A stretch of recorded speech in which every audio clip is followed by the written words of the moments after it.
Hello, welcome to our channel mining topic voice. आज हम लोग डिस्कस करेंगे इन सीधे माइन बाइट्स का चैप्टर 1 माइन मेथड्स का। चैप्टर से कुछ इंपॉर्टेंट क्वेश्चन जो आने वाले कोई भी माइनिंग कम्पिटिटिव एग्जाम के लिए, like mining sardar, overman, mine inspector, second class, कोई भी एग्जाम के लिए बहुत इंपॉर्टेंट है। चलिए शुरू करते हैं। तो आगे वाले पार्ट 1 में हमने डिस्कस किया था अप टू क्वेश्चन 10 तक। तो अब हम लोग क्वेश्चन 11 से करेंगे ना। Use of oxy acetylene flame welding cutting can be done third degree gassy mine if. क्यों हम लोग ऑक्सी एसिटिलीन जो वेल्डिंग कटिंग करते हैं तो वो थर्ड डिग्री माइंस में के लिए किसका परमिशन चाहिए? फर्स्ट नंबर ऑप्शन है एजेंट का परमिशन, सेकेंड नंबर ऑप्शन है मैनेजर का परमिशन, थर्ड नंबर ऑप्शन है ओनर का परमिशन ना, जो रीटिंग परमिशन जो डीजीएमएस का पास से, आर आर आई से ना, रीजनल इंस्पेक्टर का पास से, डायरेक्टर ऑफ माइंस। तो यहाँ पर करेक्ट आंसर है ऑप्शन नंबर डी। तो 12 number question. One of the main criteria to decide the size of the panel for declaring is, main criteria होता है जो डिक्लेयरिंग के लिए, तो वो क्या होता है? Construction of artificial panels, artificial panel का कंस्ट्रक्शन का, incubation period of coal seam, जो कोल सीम है उसका इंक्यूबेशन पीरियड ना, option number C depth of cover, कितना डेप्थ में है, systematic rule of the panel उसके लिए। तो ये इसका करेक्ट आंसर होगा ऑप्शन नंबर बी, जो जो कोई भी डिप्लेयरिंग में पैनल को डिटरमाइन करता है, पैनल का साइज कितना होगा। तो आते हैं क्वेश्चन नंबर 13 में। The number of workman inspector in a large underground coal mine. तो कितना वर्कमैन इंस्पेक्टर रहेगा एक लार्ज अंडरग्राउंड कोल माइंस में? तो हम लोग जानते हैं माइंस रूल्स 1955 के अकॉर्डिंग 500 से ज्यादा आदमी रहेगा तो 3 गो वर्कमैन इंस्पेक्टर रहेगा 3 गो डिसिप्लिन में। तो इसका करेक्ट आंसर होगा ऑप्शन नंबर सी। तो आते हैं 40 नंबर क्वेश्चन में। Intrinsically shape apparatus is such an apparatus, intrinsically apparatus किसको बोलते हैं? which is inherently incapable of creating spark of sufficient intensity to ignite fire dam।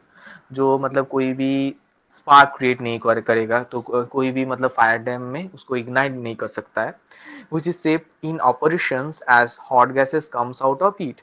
जो जो हॉट गैसेस जो आता है तो सेफ ऑपरेशन के लिए सेफ होता है उसके लिए।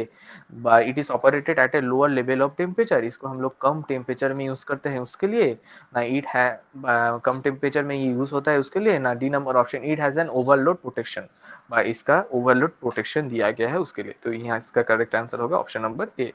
तो इंटेक्सली जो सेफ ऑपरेटर्स है वो स्पार्क जनरेट नहीं करता है उसके लिए, वो फायर डैम का साथ इग्नाइट भी नहीं हो सकता है। तो ग्रेविटी डस्ट सैंपलर जो हम लोग डस्ट सैंपल के लिए यूज करते हैं, जो फिल्टरेशन मेथड में काम करता है, तो dust laden air at a flow rate of a. तो जो कितना फ्लो रेट में वो काम करेगा, इसका करेक्ट आंसर है option number B. Gravimetric dust sampler is, जो ग्रेविमेट्रिक जो डास्ट सैंपलर है वो क्या है? Intrinsically safe apparatus, flame proof apparatus ना, it has both the features, मतलब इंट्रिंसिकली सेफ apparatus भी है, फ्लेम प्रूफ apparatus भी है ना, ना कोई भी नहीं, नन ऑफ द। तो इसका करेक्ट आंसर है option number A. 17, which type of detonators are recommended to use the permitted explosive during the blasting of the solid? कौन सा कौन सा टाइप का परमिटेड एक्सप्लोसिव जो सॉलिड ब्लास्टिंग के लिए रिकमेंडेड है? तो ऑप्शन नंबर ए, कोई भी detonation means ordinary detonators. Option number B है non incendive alumina detonators. Option number C है non incendive copper salt delay detonators. Option number D है non incendive iron cap delay detonator. तो यहाँ इसका correct answer है option number non incentive copper और डिलेटिव। ये रिकमेंडेड है लेकिन कॉपर बहुत एक्सपेंसिव है तो ये ज़्यादा यूज किया भी नहीं जाता है, लेकिन रिकमेंडेड है अच्छा सॉलिड ब्लास्टिंग के लिए। Option number 18, what percentage of CO form by O2 absorb ratio indicates existence of heating. जो इसको हम लोग ग्राम रेशियो बोलते हैं, तो ग्राम रेशियो का 1% में है ratio of indicates existing heating, 2 number % है ब्रीचिंग टू एक्टिव स्टेट, 3% में एक्टिव फायर। तो इसका करेक्ट आंसर है option number B. Why different types of explosive are not normally charge in the same short hole. तो क्यों different types of explosive हम लोग एक ही शॉर्ट होल में चार्ज क्यों नहीं करते हैं? Less output per round of blasting, वहाँ पर मतलब आउटपुट कम मिलता है जो ब्लास्टिंग करते हैं उसमें।